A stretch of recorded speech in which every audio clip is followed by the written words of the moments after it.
Drill instructor Vexathera had seen it all in her 40 cycles of training recruits for the Galactic Defense Corps. She'd broken the arrogance of Xantorian nobles, taught discipline to wild Caesarian berserkers, and even managed to turn cowardly Flixian merchants into competent soldiers. Her motto was simple: no one gets special treatment, everyone bleeds the same color under pressure. So, when the Human Integration Protocol dumped 37 humans into her training camp on Kepler Station, she treated them exactly like every other species that had come before. No exceptions, no accommodations, no mercy. The humans were unremarkable. Average height by galactic standards, no natural armor, no enhanced strength or speed, no telepathic abilities. They complained about the food, struggled with the equipment designed for more robust physiques, and their pale skin burned easily under the station's artificial suns. Vexathera had trained stronger, faster, smarter recruits. What she hadn't trained were recruits quite so persistent. By week 3, she noticed something odd. Small yellow placards had appeared around her desk in the command center. The first one she dismissed as a prank: caution, contents under pressure, stuck to her coffee dispenser. Mildly amusing, but hardly worth attention.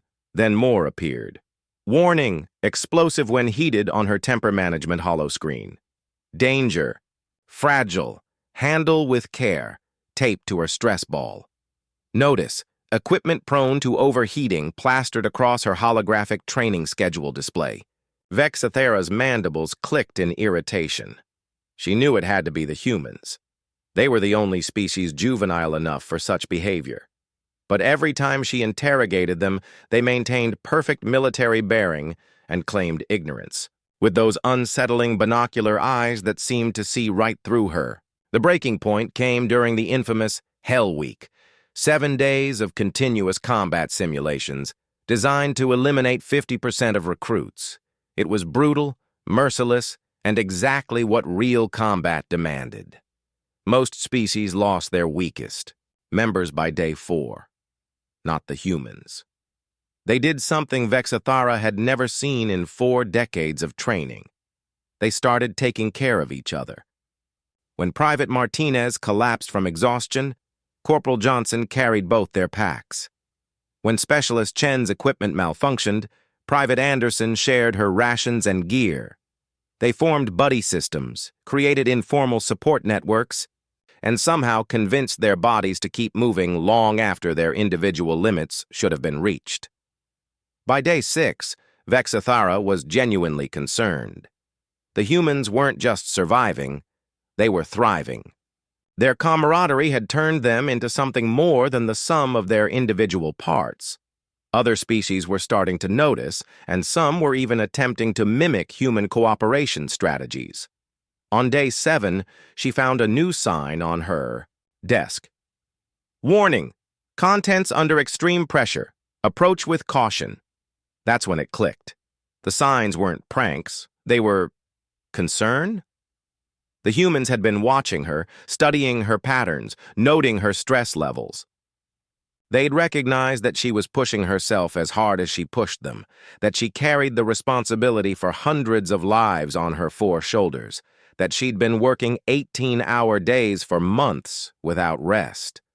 The signs were there. Way of saying they saw her as more than just an obstacle to overcome. They saw her as someone worth caring about.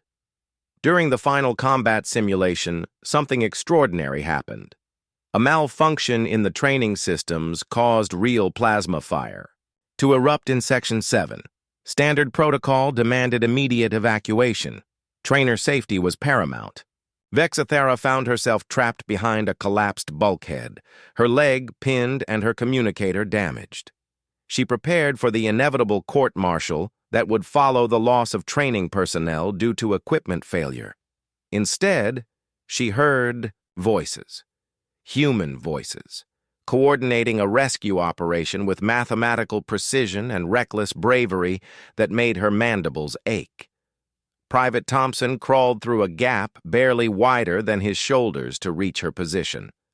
Corporal Wu somehow jury-rigged a plasma cutter from training equipment, Specialist Patel calculated structural load distributions in her head to determine the safest extraction route. They worked for 3 hours to free her, refusing evacuation orders, ignoring the possibility of additional system failures. When the rescue team finally broke through, they found 37 humans forming a protective barrier around their injured drill instructor, ready to defend her from falling debris or further system malfunctions. As medics treated her injuries, Vexathara looked around at the humans. They were exhausted, covered in soot and minor cuts, but their eyes held something she'd never seen in 4 decades of training recruits: genuine concern for someone they had every reason to hate.